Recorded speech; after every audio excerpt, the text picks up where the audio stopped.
Hello everyone, welcome to my channel, Karen Light Codes. I'm Karen. I hope you're doing really well. Today I'd like to talk about meditation. What I find in my energy healing practice is that a lot of times my clients ask me how to meditate. They say that they want to meditate, they know the benefits of meditation. There's so many benefits of meditation for mind, body, and spirit, but they really don't know how to begin. Now, it does seem like a simple thing. Meditation is really just sitting and clearing the mind. But I do believe that it helps to have a few tips and tricks, a few steps to take so that we can move into this practice in a really graceful way, especially if we're having trouble or questions around it. There's many, many different ways to meditate, and this is just one way that I'm sharing with you, a way that's helped me over the years just move into that meditation practice in a fun and comfortable way. So the first thing that I do is choose a seat. And I'm not a person who likes to sit cross-legged on the floor. If that's the position that you enjoy, then by all means do that. It's a wonderful thing to do. I prefer to sit in a chair and have my back supported. So I choose usually a chair in my living room that's fairly comfortable, but not too comfortable because I don't want to find myself falling asleep.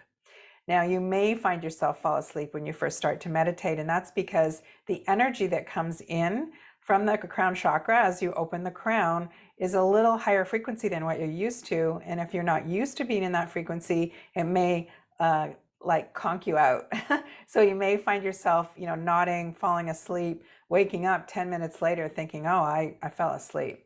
So if you find yourself doing that, don't worry. It just means that your meditation muscle is not developed as much as it will be when you continue your practice. So the first couple of times you meditate, especially if you're tired, you may find yourself slumping over and falling asleep. But the more you do it, and if you do just a little bit every day, you'll find that that meditation muscle will increase. You'll get more used to opening your crown chakra, having that energy come in for you, and you will be able to maintain a state of consciousness. So it is important though to not lie down or not get in like a big old lazy boy chair or something like that where you're more likely to just fall asleep. So any type of position where you can be comfortable but be in an upright position is the best. So once I have my seat, I like to just call in a little bit of energetic protection, or I also call it light intention. We want to have a lot of light around us, and we want to make the intention that we only are working in the light. So when we meditate, we are opening our crown chakra, we are opening to other realms, and we just want to make sure that we have this intention around ourselves so that we're not engaging with any tricksters or any energy that really shouldn't be around us, that we work in the light. So I always light a candle when I meditate, a white candle. I try if I have one with me, or you can use a colored candle. So I have a candle here. I usually always have a candle when I'm working or meditating. And the reason for that is we work in the light. So we light a white light if we have it, or a colored light if we don't, saying that we work in the light, we're part of the light, and that's our intention to work in the light. You can also say something very intentional and just something that comes from your heart. I surround myself with love and light. I'm completely protected. I work in the light. You can call in, if you work with spiritual guides, you can call in, the power and presence of Jesus. You can call in Archangel Michael, any ascended masters, ancestors that you work with, any sort of spiritual beingness, presence, the universe, life, whatever it is that you feel connected with. It's important that if you're calling on spiritual helpers, that you call on those helpers who you feel connected with, who you feel are there with you. The whole purpose of calling in this type of protection is making an intention, not out of fear, but out of joy and presence, and making a clear statement that you're working in the light, and that anything that's not of the light, you don't have any interest in engaging with. So after I make my simple statement, light my candle, I'm looking still for a little more comfort. I'm always a person that's looking for some comfort. So what I have done over the years is I'll look for a little pillow. So I have a little pillow here. This is just an example. This little pillow, it's just a small pillow that you can put on your lap for me, that makes me feel a little more comforted so that I get the feeling of comfort without the necessity of sleeping or really leaning back. Um, and then on top of the pillow, I place my hands, and within my hands, I like to hold onto a crystal. I love crystals. I have a lot of crystals around me. I guess you could say I have a little addiction to crystals. And so I usually will choose a quartz crystal. This is a Lemurian quartz that I have, or any quartz crystal that you might have around you. A quartz crystal is very expanding, and it will really help open the crown chakra. So if you're doing just an everyday meditation where you're just feeling this need to relax and expand and connect, a quartz crystal is a really great option for you to hold on to. Um, there's other types of crystals, of course, that you can hold on to depending on how you're feeling in the moment. So for instance, if you're feeling a little sad or like you need a little TLC, a little love, you may hold on to a rose quartz crystal, and that energy will come over the meditation. Perhaps you're feeling like you need some feeling of groundedness, in which case maybe a brown crystal like a smoky quartz would be a good choice for you to hold on to. Or perhaps if you're looking at opening the third eye and making your meditation a little more mystical, maybe a labradorite. Or if you're feeling like you really need some protection and that you're just feeling completely overwhelmed, perhaps a black crystal. This is a hematite, black tourmaline, shungite, some sort of a black crystal that may be something that you're needing.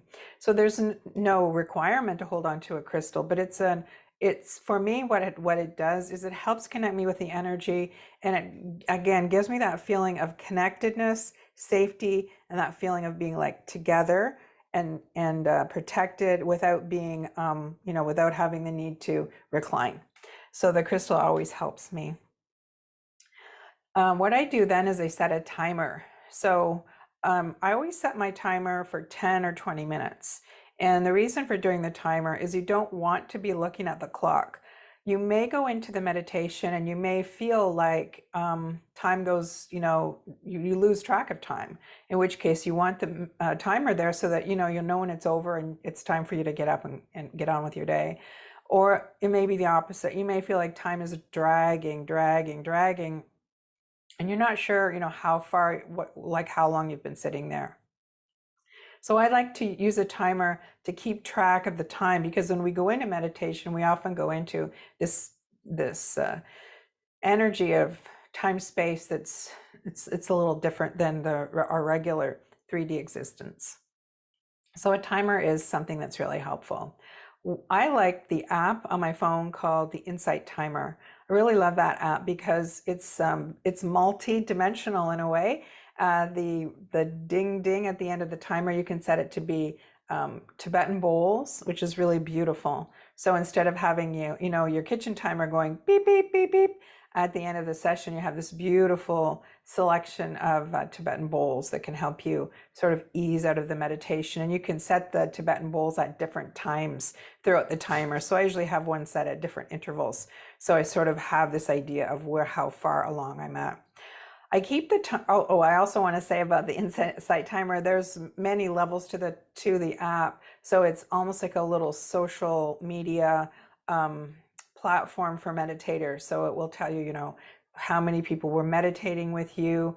There's within the app, there's music, there's guided meditations, there's opportunities to connect with other meditators, etc. So there's just a lot of functionality within the app, and you can decide at what level you want to engage with it.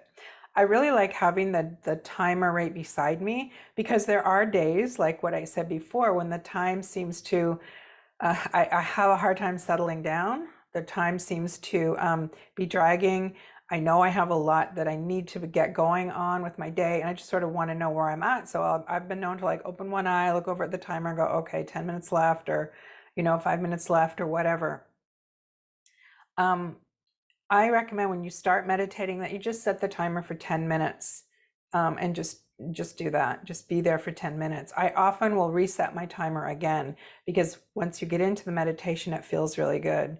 Now, I will say, in my experience, when you meditate, it takes 10 minutes really for you to get into the groove of it, for you to release from your mind. release everything. And so the first 10 minutes, don't expect there to be that you're just going to pop into the meditation. So just like when you do, sit-ups, you don't get, your muscles don't get activated, or the results don't show right at the beginning. It does take a little time to get situated and settle in with the timer, with the time. So then once I have the timer set, I'll start some breathing. So this is very helpful to start the meditation, because it's really hard to go from your regular state of being into a relaxed, almost sedated state where you're really just able to let everything go. And the breath is really the key for that. Now, there's many, many types of meditative breathing, yogic breathing, and all of that. So I'm just sharing with you a very simple technique that works for me. You may have run across others that are powerful for you as well, and I encourage you to use those if you know of them. So what I like to do is breathe in through my nose for a count of about 4, hold at the top of my head for another count of about 4, and then release the breath out through my mouth for a count of about 7 or 8. So you're breathing in through the nose, holding at the top of your head, and breathing out through the mouth. And I would do that for at least 10 times just to get yourself into the cycle of it. So breathing in, holding, and then breathing out, and just doing that. Also want to talk a little bit about music. So I feel like I usually need a little bit of soft, generic music to get myself like settled down. So there's music on the timer, and there's also ambient noise.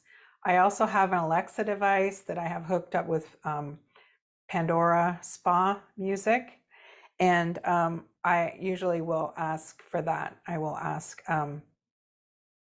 Alexa for the music to come on.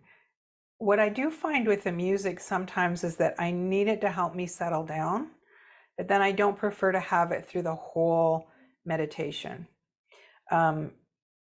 My experience has shown me that to get into a really deep and meaningful meditation, silence is really the best thing.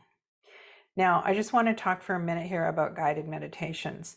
Guided meditations are amazing, and there are some guided meditations on the app. I also do some guided meditations for my clients. I will likely be putting some of those up here on this channel. So guided meditations are a wonderful way to go on a bit of a journey and have someone else guide you. So what you're doing is you're sort of giving someone else the reins and then just letting them take you somewhere. And that's a wonderful thing to do for relax. It can be wonderful for relaxation, and it can be wonderful for, spiritual instruction, connection, that sort of thing.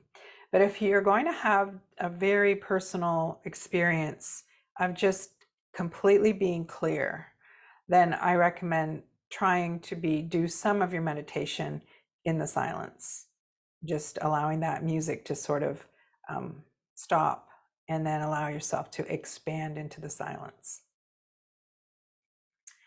Something else that I find is sometimes a challenge, and that is what I call no conjuring. So often when we meditate, especially if we are the type of person that it's on us, where we feel like we're on a spiritual journey, we're always looking for answers, we're looking for information, we're looking for connection with our guides, with our starseed family, with our perhaps our deceased loved ones, from the universe. We're really looking for answers. So I try to not do that, because if there's going to be answers that come, they will just come. If we do what I call conjuring, where we tend to try too hard, we try to hope that we see something. We see an angel coming over the horizon, or we see a spaceship landing, or we see this, or we see that, or deceased grandmothers coming around the corner. If we're striving for that, it's less likely to happen, and it's more likely to leave us feeling a little more disgruntled and a little, maybe sometimes even a little sad that we weren't able to do that. So when we receive messages from the spiritual realm, which we do sometimes when we meditate, sometimes we don't, because sometimes the purpose of the meditation is just peace. So I would recommend that you approach the meditation as a vehicle for peace, as a vehicle for you to be able to calm yourself, for you to be able to ground, for you to be able to release anxiety. And I just encourage you to try to not try to conjure too much, to try to push too much, to just allow yourself to sit in the silence or with the soft music, just breathing and allowing and realizing that the first few minutes or the first few meditations may not be what you might call successful, but they are successful because you are taking the time to sit in the chair, to be in practice, and to do it on a consistent basis. And that consistency will pay off in so many dividends for your mind, body, spirit health. And so I hope that this has helped you today or given you some ideas that you can incorporate into your own practice. So it was wonderful to be here with you today. And if you like this content, please like, share, and subscribe, or leave a comment letting us know. I'd love to know how you meditate, what your tips and tricks are. So thank you for being here today, and I look forward to the next video with you. Take care.